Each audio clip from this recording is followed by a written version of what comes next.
This is Learn English with Ease. English made powerful, simple, and yours. You know, Emma, there's this moment almost every English learner knows all too well. You're standing there, someone just asked you a simple question, maybe, "How are you?" or "What do you do?" And suddenly, your brain just goes blank. Your tongue feels heavy, your thoughts scatter, and it's like the words you've practiced 100 times have been stolen from your mind. That's the freeze. And it's terrifying because in that split second, you don't just feel like you forgot English. You feel like you lost your identity, your confidence, your voice. And what makes it worse is that you walk away replaying it over and over thinking, "Why did I freeze again? What's wrong with me?" Jack, you're describing the exact nightmare so many learners live with. And what makes freezing so painful is that it doesn't happen when you're alone, practicing in your room. It happens in the moments that matter. You could speak beautifully when you're reading a text out loud or repeating after a YouTube video. But the second you're in front of a real person, your heart starts racing, your palms get sweaty, and it's like every word you studied disappears into thin air. And deep down, you feel exposed, like people are judging you, like you're failing at something you've worked so hard for. And it's not just about English. It feels like you're failing as a person. Exactly. And that's why today we need to talk about it. Because freezing in English isn't just a little mistake. It's a wall that blocks people from jobs, friendships, love, opportunities, from living a bigger life.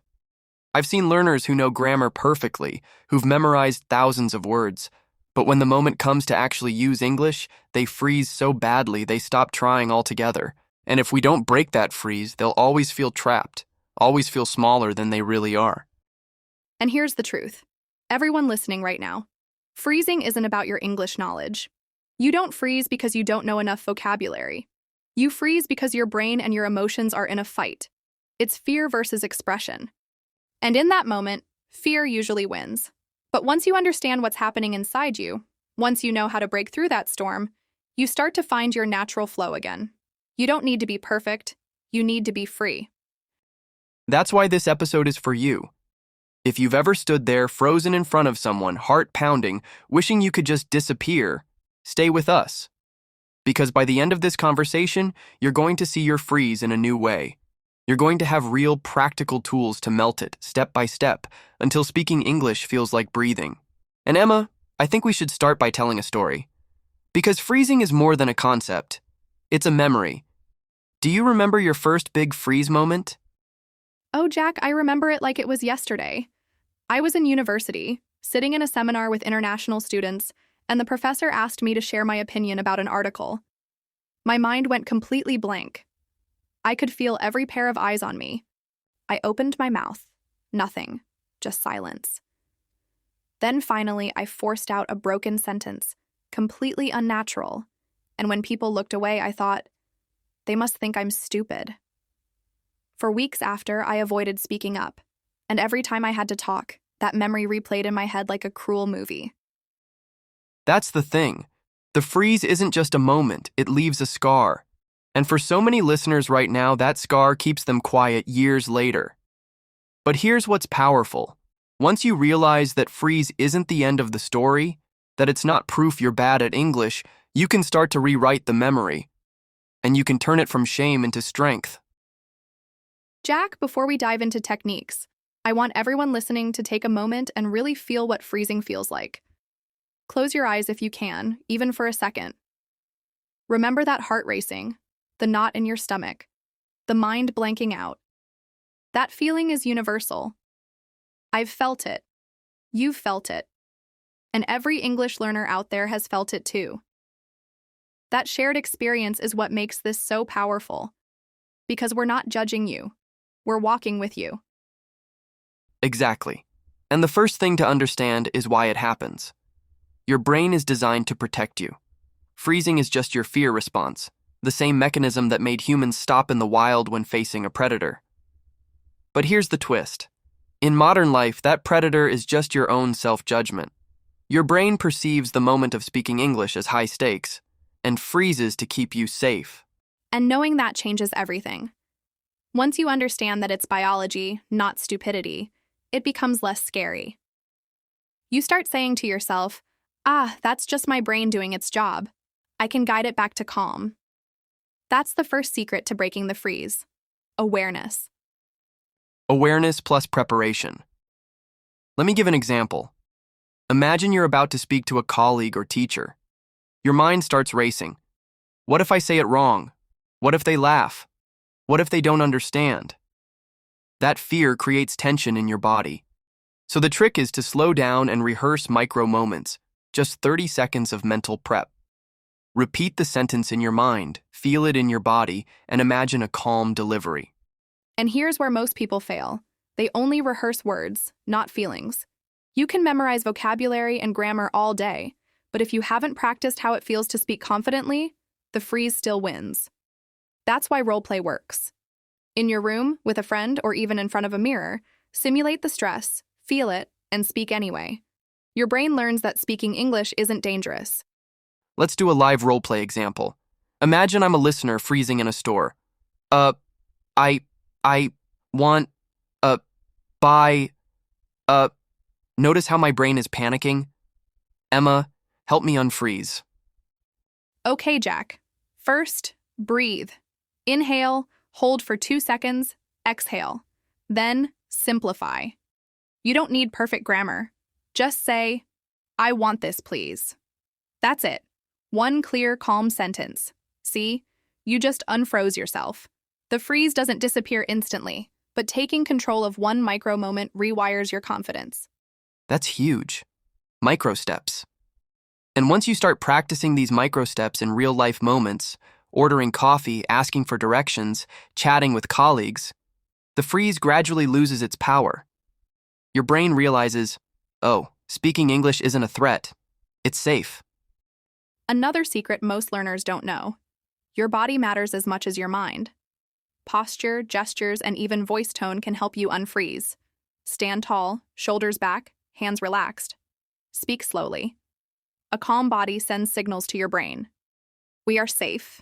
We can communicate. This is science, not magic. And the funny part is, the more you practice, the more natural it becomes. You can even embrace the freeze. Instead of fearing it, notice it, breathe, and gently guide yourself through it. It's like learning to surf. You don't fight the wave, you ride it. Let's talk about the emotional side. Freezing is often tied to fear of judgment. People imagine the worst-case scenario: humiliation, rejection, embarrassment. But in reality, most people are supportive or simply don't care. This is an important mindset shift. Your audience or listener is not your enemy. Your fear is lying to you. Here's a tip I give all my learners. Talk to yourself in English daily, even alone. Narrate your day, your thoughts, even your feelings. The more you make English part of your identity, the less likely you are to freeze. It's like telling your brain, English is me, not something scary. And here's a secret weapon. Record yourself. Hear your voice, notice the mistakes, notice the progress. You'll be shocked how freeing it is. The first few recordings might feel awkward, but gradually you start to embrace your English voice. That's where confidence skyrockets. Let's address the ultimate fear: public speaking in English. Imagine a meeting or classroom. You feel the freeze coming. Step 1. Acknowledge it silently. I feel nervous, that's okay. Step 2. Pick one small phrase to say first. Step 3. Breathe, speak slowly, and notice your body. Step 4.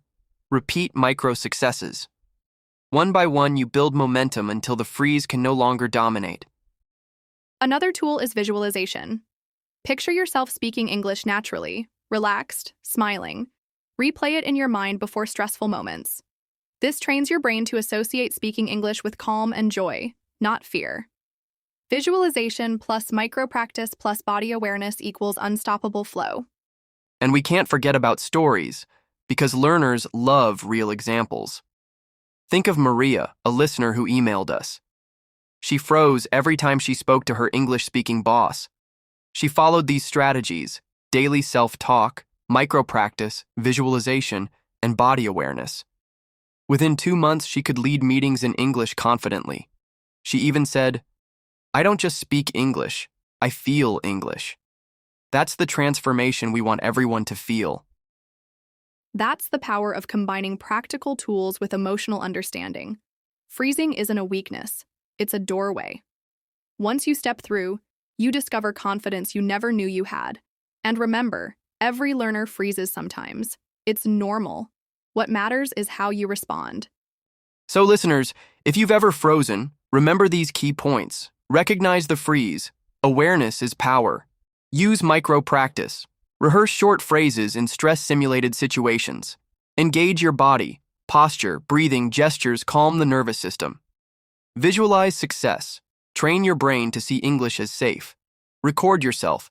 Track progress. Embrace your voice. Embrace imperfection. Mistakes don't define you. And finally, keep perspective. Your English journey is not about being perfect. It's about being expressive, understood, and brave. The freeze is just a small chapter in your story, and you get to write the ending. Right. And here's a challenge for our listeners today. The next time you feel frozen, try one micro step. Speak one small sentence, even imperfectly. Record it, notice your feelings, and repeat. Share your experience in the comments. Let's celebrate every small victory together. That's right. Every single small victory chips away at fear.